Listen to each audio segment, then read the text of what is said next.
Committee গঠন কৰা হয় আৰু 1991 চনৰ 10 জানুৱাৰী তাৰিখে প্ৰতিষ্ঠা কৰা হয় আৰু 1997 চনত এইখন বিদ্যালয় স্বীকৃতিপ্ৰাপ্ত হয় আৰু 2013 চনত বাণিজ্যিকৰণ কৰা হয় আৰু এই বৃহত্তৰ পুৰণি বঙাইগাঁও অঞ্চলত 10খন ৰাজহুৱা গাঁও আছে।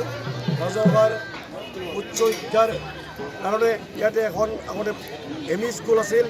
তাৰপিছত ইয়াতে 91 চনত হাইস্কুলখন প্ৰতিষ্ঠা কৰা হয় আৰু পৰ্যায়ক্ৰমে এই শিক্ষানুষ্ঠানৰে এই অঞ্চলৰ অনুগ্ৰহৰ অঞ্চলৰ গাঁওবোৰৰ ছাত্ৰ ছাত্ৰীসকলে শিক্ষা লাভ কৰাত যথেষ্ট উপকৃত হৈছে।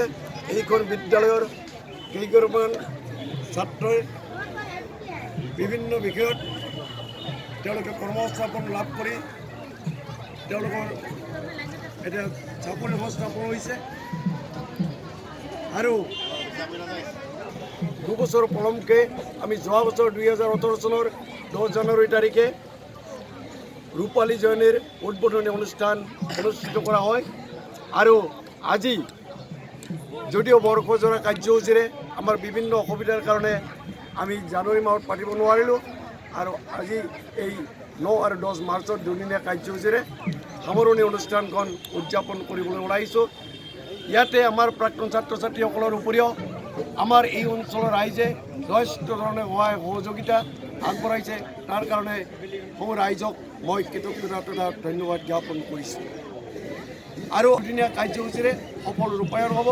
ঈশ্বৰ হয়তো আমাক এইখিনি সফল ৰূপায়ণ হোৱাৰ কাৰণে আমাক সহায় কৰিব, এইখিনি আশা ৰাখি মই বক্তব্য